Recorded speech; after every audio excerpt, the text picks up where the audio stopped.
Trump-Biden debate, October 22nd, 2020, and I think this is going to be the last one. What will the candidates discuss? Number one, seniors.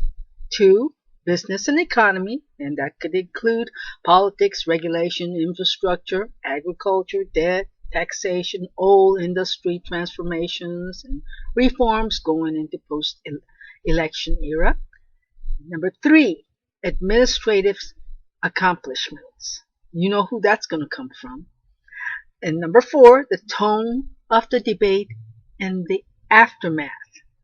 And then the fifth is the market predictions for this week, a week of 19th to the 23rd. Okay. But let me just say this. Now, it is highly possible that, stimulus could happen. I'm just saying. Welcome to Market Astrology and Horoscope. This is Yasko. Let's get to it. This debate will cover seniors and their health care, which also includes Social Security benefits. The candidates will be wooing the baby boomers. They are asking for their vote. A lot of seniors in nursing homes died from the virus, and even long-term care insurance matters could come up. So, how will each candidate propose to take care of the most vulnerable citizens? A lot of deceased people receive payment, and that could come up. The cost of Medicare, Medicaid, replacing the affordable health care, and the coverage of the so-called existing condition will again become the center of the debate. I don't think they'll be talking about how this health care will be paid. Why would you want to do that now? A lot will be rehashed and nothing really substantial will be offered. National debt is an issue that will likely be discussed since stimulus is still being negotiated. For those of you who are new to this channel, the July predictions and the USA 2021 clearly states that the public will again face a crisis emanating from Congress that has to do with money. Here we are in October, a week or so before the election, and no stimulus money. If the money is there, why are they sitting on it? Astrologically stated, that is what is happening. A planet in a fixed sign does not budge. Hang in there. We're about to turn the corner, and we're going to encounter a turning point on November 30th. Oh, and also on December 14th, too. We have eclipses. Although the debt crisis is a hindrance, neither candidate will challenge the recurring quantitative easing.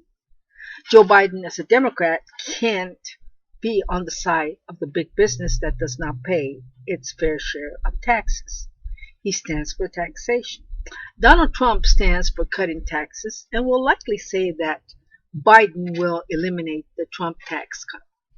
Discussions about Trump administration's handling of tariffs, the trade deal, and the pandemic response will likely come up.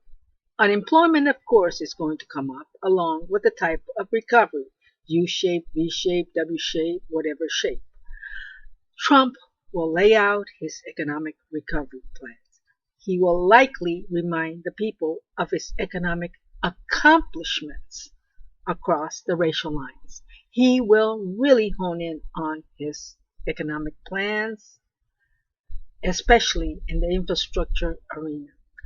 401ks, too, are moving up to brighten people's hope. The discussions are more constructive than before, but they are old stuff we've heard over and over. However, that's the point of branding. The aim is to get into our heads. What about the national debt and rising interest rate matter? Interest rates can cut both ways. Seniors prefer fixed income. How will we pay for the debt we are accumulating? Both parties are more than willing to spend the money. After all, it goes to the people and the people will pay for it. They've been saying that in Japan for a long time. The people are paying for it. Sorry for the digression, but I've heard that before. So what is the tone of the debate? Amicable, and you might sense an air of something old or a rehash from the past. Some might consider this debate somewhat boring and repetitious.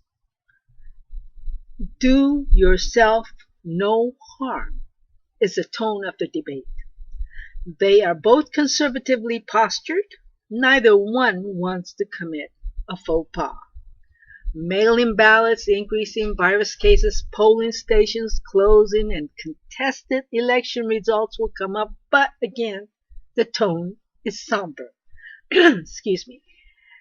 The last debate was aggressive in some way, and by saying little as possible, it was perceived as a Biden win. The president was on the offensive and Biden was defensive. The town hall campaign was a Trump win, in my opinion, and I'm stating this based on Trump's astrological birth chart. Biden was hit hard by his son's email expose that is now under investigation. The damage has been quite sensational around the globe. This is like watching a kabuki theater or even a Shakespearean theater.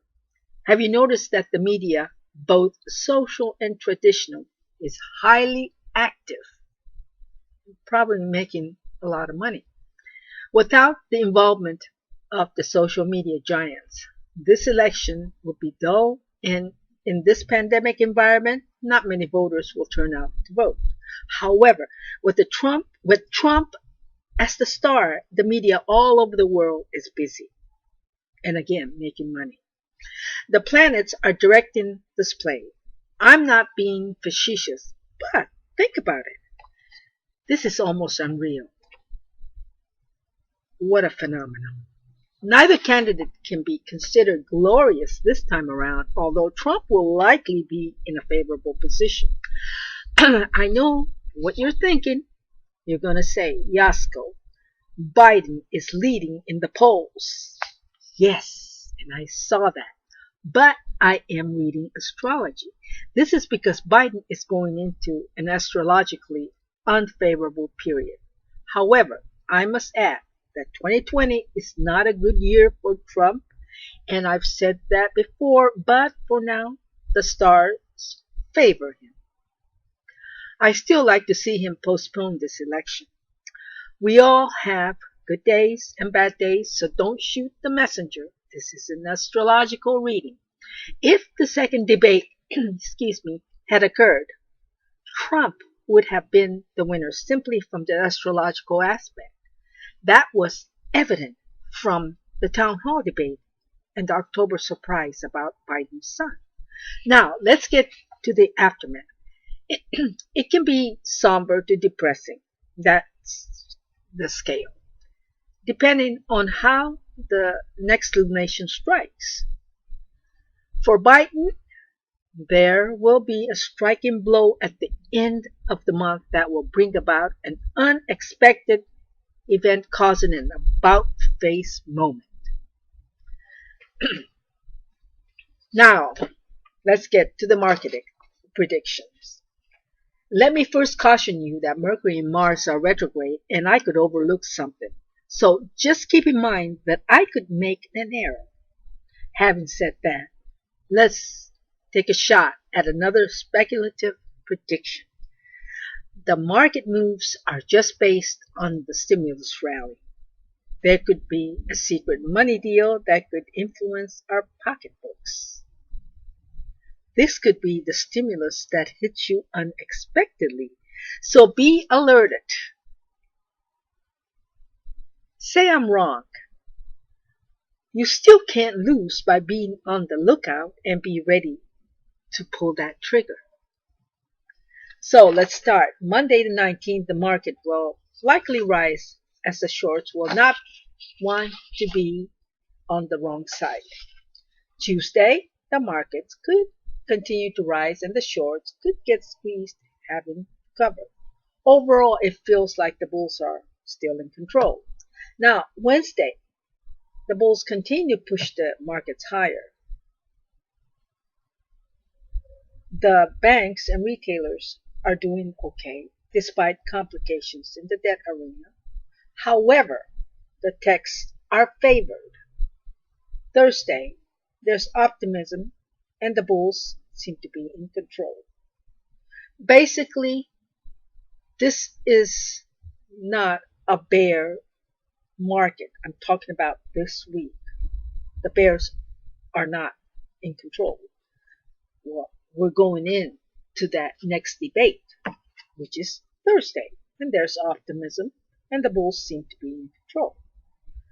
On Friday, again, it's not a bear market, and it could be topsy-turvy. It's not the bears you need to fear. It's the technological malfunction or even technical glitch that will mess you up. I hope you like this video. If you do, please hit that like button and subscribe. This channel is about winning and losing. Some will win and some will lose, but not all the time.